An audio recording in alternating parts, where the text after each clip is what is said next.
here, what's happening is with GM and Chrysler, instead of really addressing the legacy costs of the labor unions, the retired benefits to retired workers, the airlines largely reduced in bankruptcy many of those obligations close to zero, or paid money to the funds to have a one-time payment to end obligations to retired workers.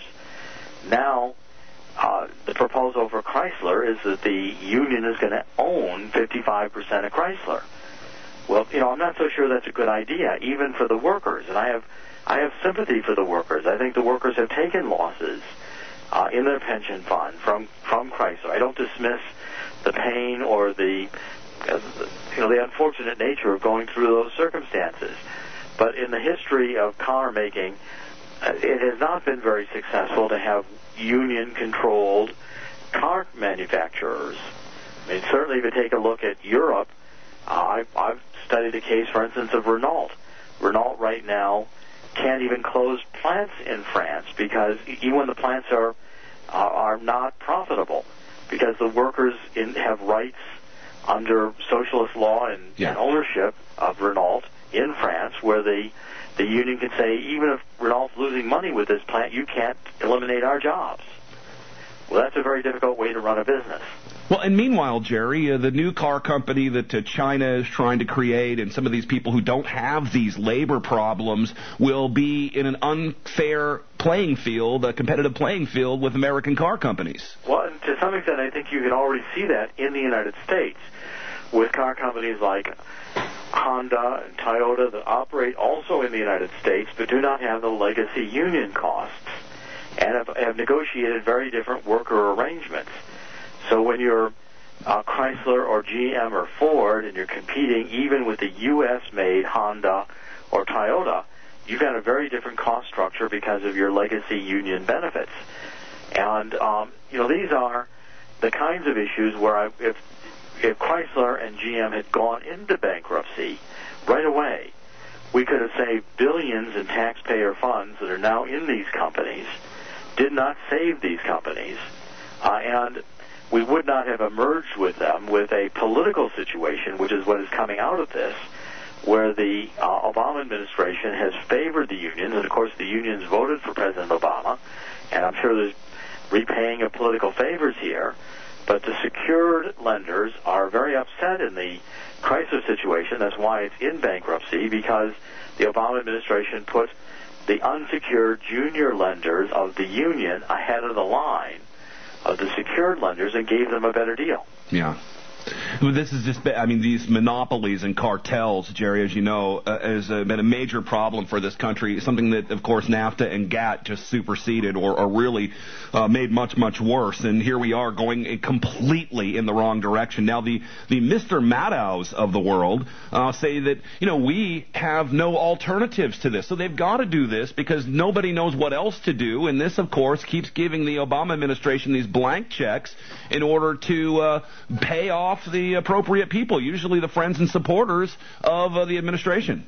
Well, and again, I like Jack to remind everyone, even if I come from a union family, I'm not anti-union, but in the final analysis, when Chrysler and GM are restructured, they've got to be profitable. Otherwise, we're just going to be back in the same situation. I think I just came out that GM lost something like $6 billion again in the first quarter. Well, if GM is going to be dictated to by the Obama administration to make small cars and hybrids, I'm not sure Americans are going to buy them. That's what's happening with Chrysler, where the Obama administration brought Fiat into the deal.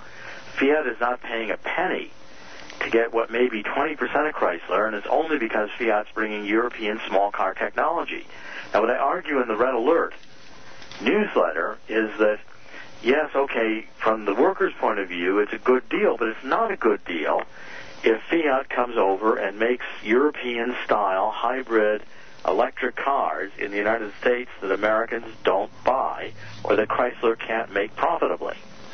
Yeah, I've never been a big fan of the Agnelli family, which were major heavyweight controllers in Europe. And when I was a young man growing up and I had a Fiat, everyone told me if Fiat stands for Fix It Again, Tony. I mean, is that really what we're getting into here? I always had fix it all the time.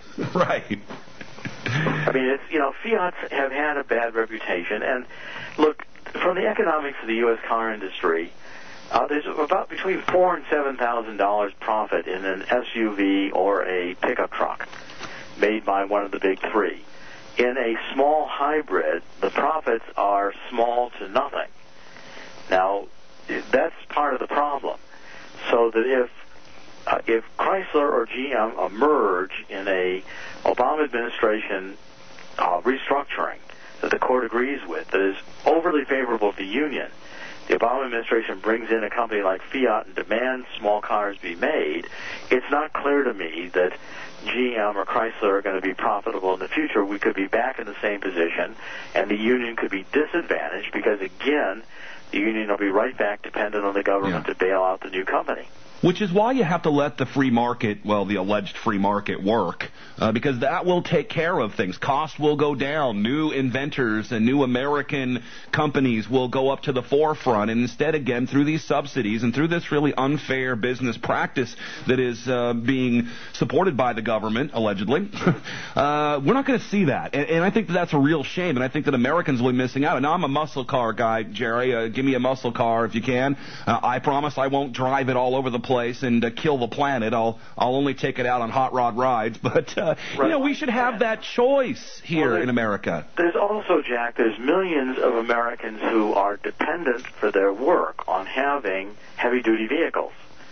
I mean, I can think of all kinds of occupations and trades where people need pickup trucks or big vehicles. And we need, if we're going to say these are somehow wrong to produce, or there's going to be tariffs or taxes or some other kind of surcharge to get a hold of one of these, this is going to be a problem. And we've got to have, there's never a perfect free market. There's always government regulation. There's always issues. But we should be able to vote with our dollars. That's always been my platform. That's going to be a much better solution. Stay with us, Jerry. We got a lot to hit and one more segment to do it. Jerry Corsi with us. Deadline Live.